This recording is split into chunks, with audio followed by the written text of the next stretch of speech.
Alrighty. Oh, what is up with my hair? So, saw Proud Mary today.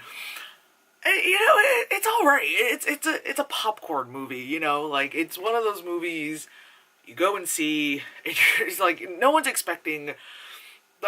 It's not Shape of Water or anything like that.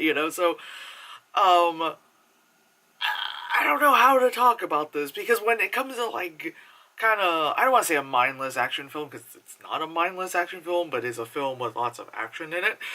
It's like I don't know how to really talk about besides like, oh my god, she shot a bunch of fucking people and it looked fucking cool.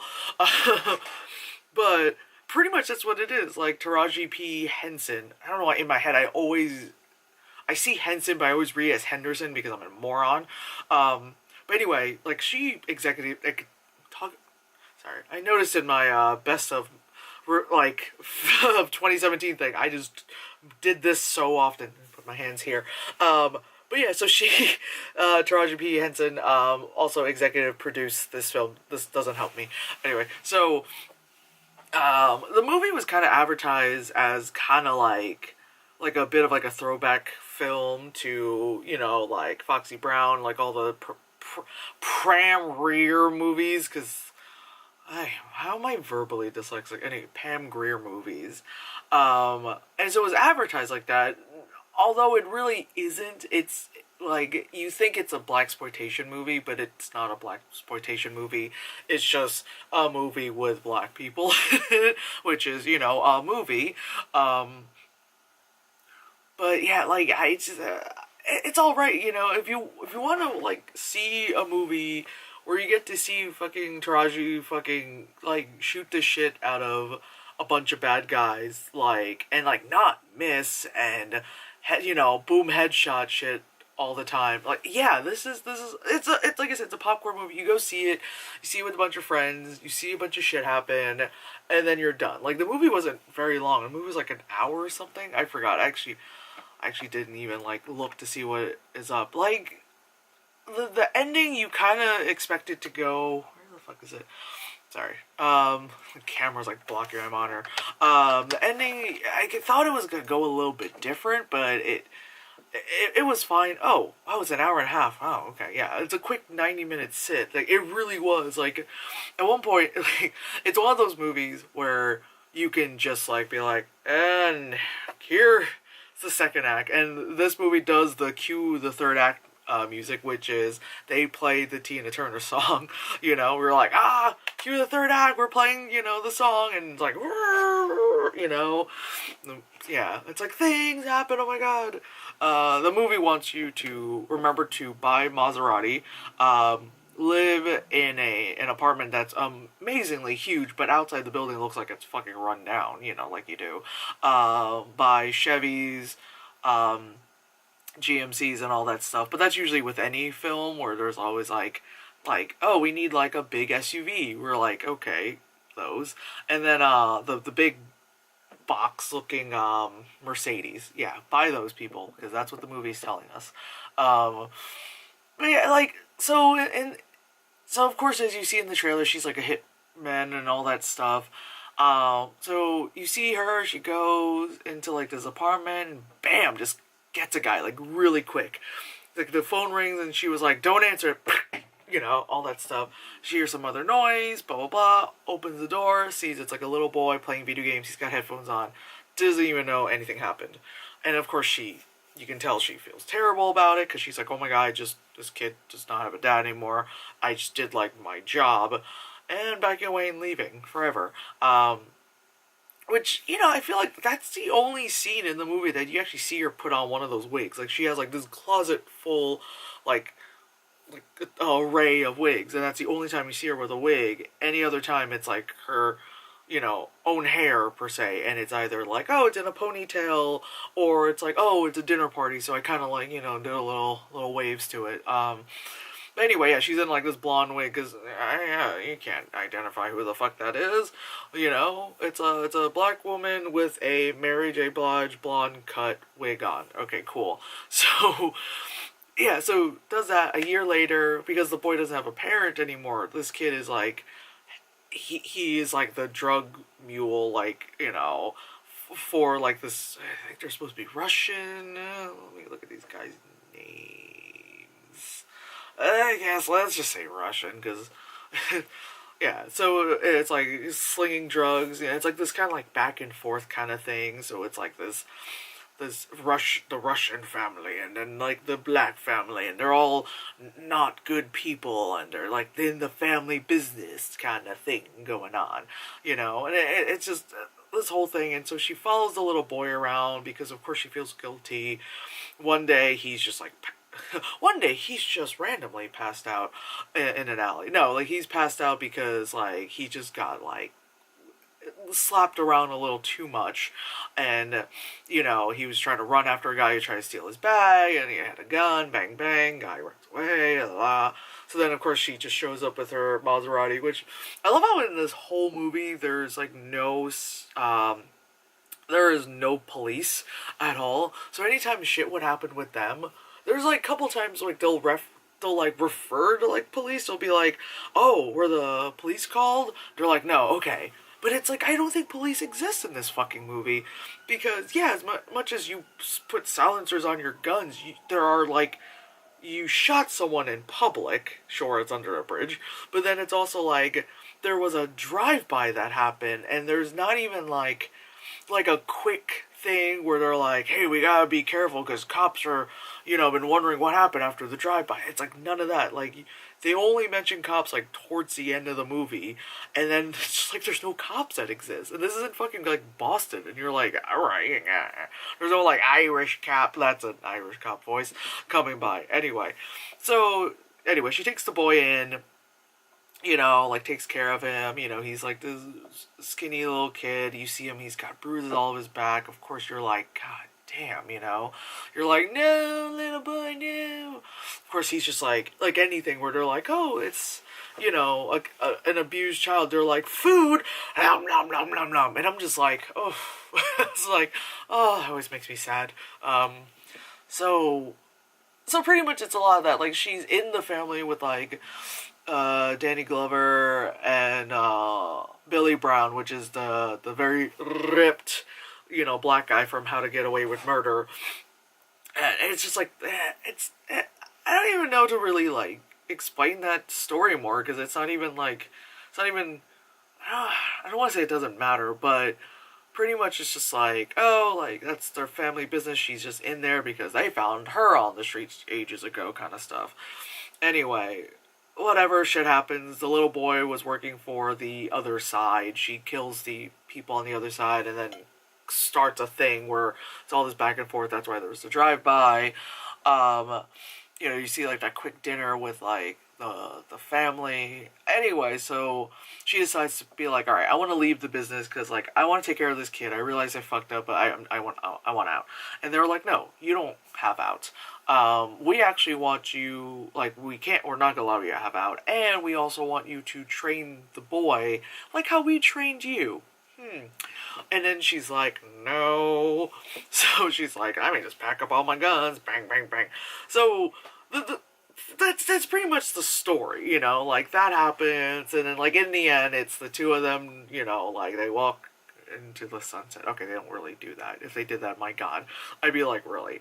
But like that's it, But anyway, so like the action part of it looks awesome and all that shit. And I there's a couple times I understand for the sake of the scene, because okay, sorry, before I go into that, I love how it ends up being like shit happening in a warehouse. These movies, like, they always end up like, we're in a warehouse. Why? Yeah, we're just in a warehouse. Understandably so that their business place, the black family, their headquarters is in like this warehouse, because there's always, like a front and all that stuff. But I just always find funny with these movies where it's like, anyway, so this thing, we gotta go through a warehouse like every time. Anyway, so, like I said, for the sake of, like, the scene and all that stuff, I understood why they turned off the lights, so then, like, they can't spot each other easily, all that stuff. But part of me was also like, damn, because then it's, like, a lot of silhouettes and stuff, which it looks cool, but it also makes it kind of like, well, yeah, that's probably just a stunt double and not Taraji, you know. And I'm kind of like, oh, I want to actually see her like kick some ass.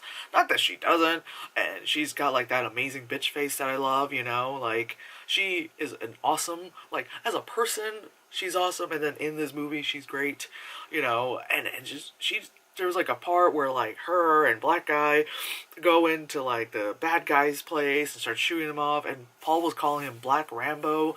And I don't think Paul watches like How to Get Away with Murder, and he was just like, he's like, and that guy is just fucking huge too, and I was like, yes, he is. And I told him how like the first time you see him in How to Get Away with Murder, he's shirtless in like some tight ass boxer brief, just ripped. You're just like, look at that fucking ripped ass black dude. You're like, damn. All right, Viola Davis, girl, you know. Or as Paul just says, eye candy.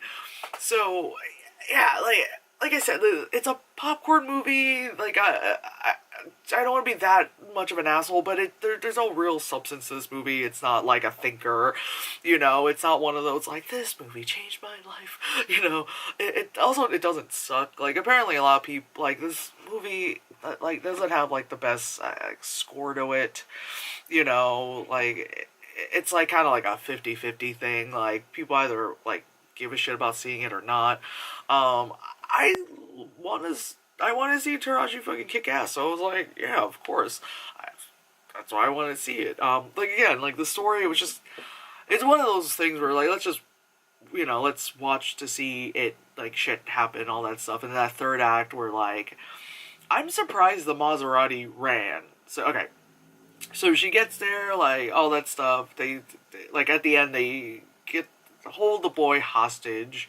I'm all over the place with this movie, but anyway, so she's there, like drives through with her Maserati, and then you know it's like bullets, all that stuff. She backs the door. Whoa, about to knock over. Oh, I finally got myself a copy of Blade Runner. Anyway, so she like backs, just like fucking door goes flying and all that shit, and then like she's like whipping around, and all like.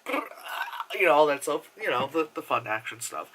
And then at the end of the movie, where it's like her and the boy left, and the boy's like, what happened to the door? He's like, alright, whatever, just backs the car. Mind you, she like, full force backs it up, jumps out of the fucking car, you know, and the car goes, whoom, into a bunch of guys, and they're like, oh, cardboard boxes, you know, like you do, because they're in a warehouse.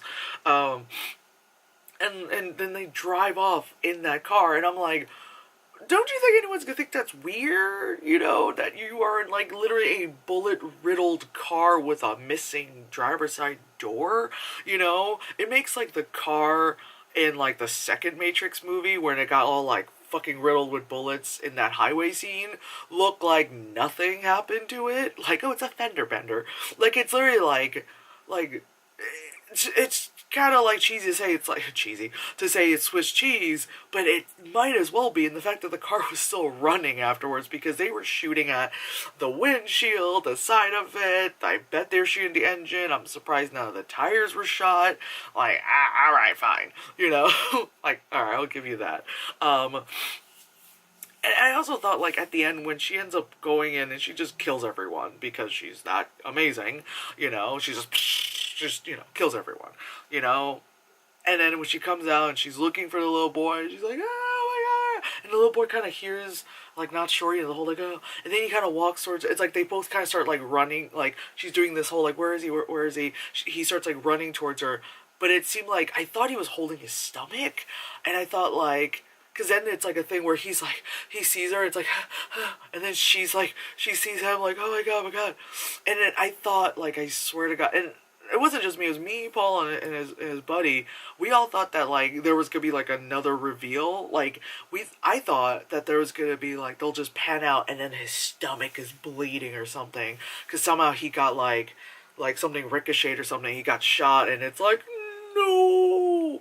And he was fine, and then Paul's buddy thought, like, the guy earlier in the film, and then later who was like, hey, that kid, like, you know, he held a gun to me once, blah, blah, blah, like the ginger guy, that he was going to show up out of nowhere because he wasn't there for, like, the whole thing, that he's going to show up and be like, bye, you know, or stab.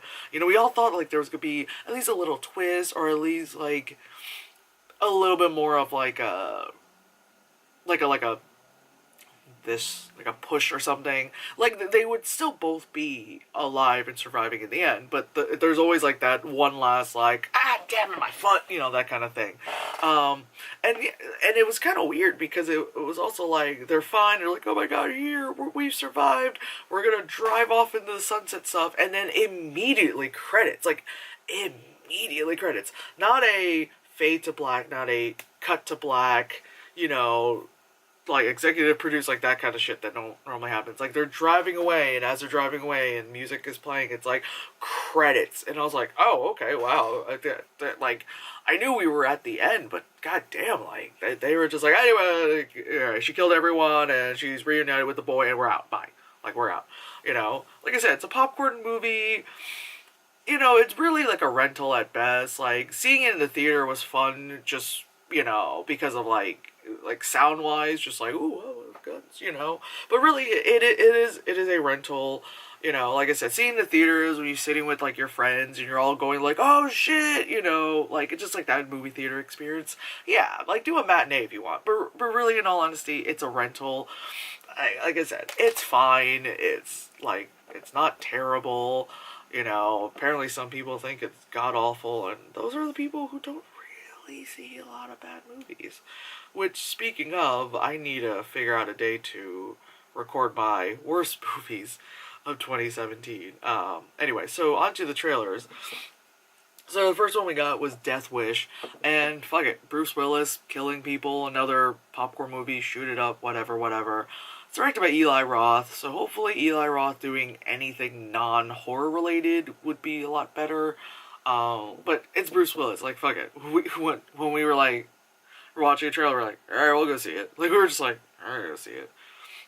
Next is A Quiet Place. I've seen the trailer like a bunch of times, and I definitely want to go see it. This is the first time Paul saw it.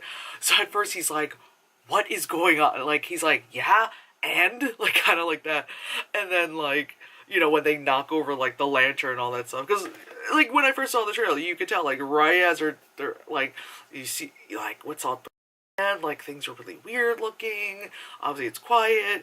Then it's like they're having dinner, and then they're like doing sign language and all that stuff, and you're like, all right, I'm starting to understand it. Then when that little shit knocked over the lantern, and then you start hearing the noise, you're like, okay, I get the premise. And Paul said he was like, if that was my kid, because he was like, they must have been like in this kind of hiding thing for ages, for some time. He's like, and now you fuck up. He's like, I would have thrown that kid right out the window. Here you go, you can have him. And then he said, just completely barricade yourself in the house.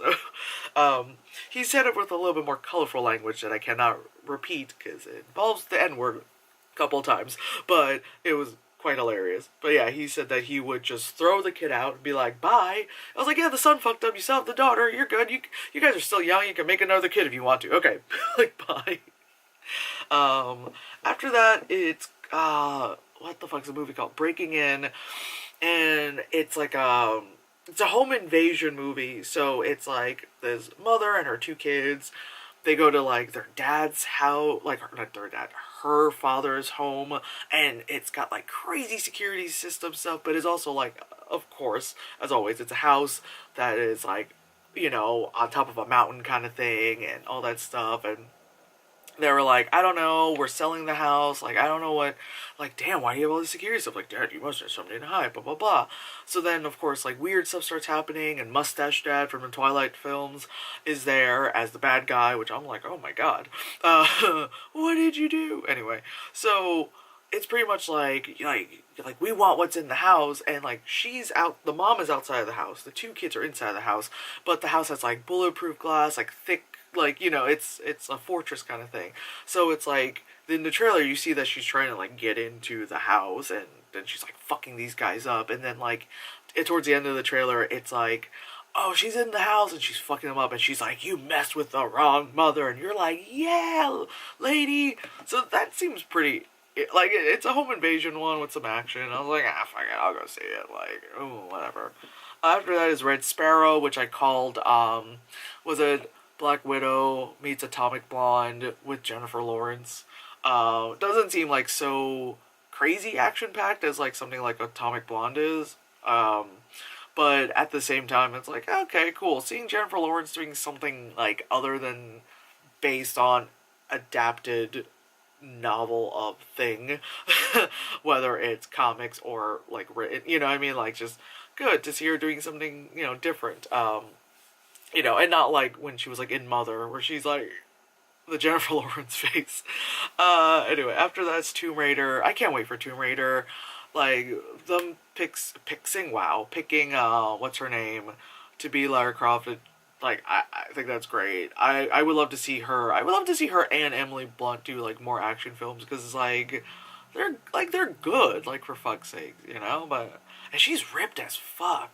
Like, she, like, trained like shit, because she was talking about how, like, well, she's, like, doing all these things and stuff. She was like, I want to be able to, like, she was like, I want you guys to believe that I can do that, too, and she's done her own stunts. I'm like, girl, you're good. I've loved you since Ex Machina, and I've probably seen you in films before that, but, bitch, I've been with you, so it's okay.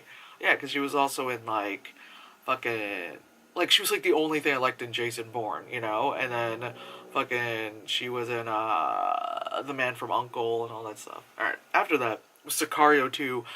It was funny, because while we were watching the trailer for Tomb Raider, we were talking about Sicario, and I was like, Paul, you have to watch Sicario, because I heard Sicario 2 is coming out, and then the trailer for Sicario 2 comes on, and it's like, holy shit, Benicio del Toro is, again, fucking insane, and I can't wait for it, because it looks amazing, because it's Sicario. I don't know if it's Roger Deakins doing the fucking cinematography again, because that was some beautiful shit, Yeah, I don't know if it's exactly the same people, but anyway. So then the last one was the trailer for Slenderman, and, oh man, it's a movie for Slenderman, and like, I immediately just, like, turned to Paul and said, it looks like a movie I made when I was 17, because it's all, like, the, like, clips of, like, scary things and stuff happening, and you're not sure what's going on, and, like, like, something I think I made, like, my freshman year in art school, like, fucking was like that, where it was just, like, random clips. It's, like, the woods, and, like, music, and, like, like, random, like, ominous things and random shit, and then, like, a huh in the end, like, that was, like, a 3-minute, like, bullshit, but, like, this is a whole movie, and I saw that, and I was like, anyway, Slenderman, or as I call it, Joe made a movie at 17, and they released it freaking 13 years later, like, alright, sure, why not, but, anywho, that was all that stuff. I've got my, like, veggie buffalo wings here to eat. Yeah, so that's Proud Mary, like I said. It's a fucking rental. I don't know what movie I'm gonna see next, just because this time of year, like, I don't know. But in all honesty, probably the next thing I'm gonna see is Black Panther, so, yes. Anyway.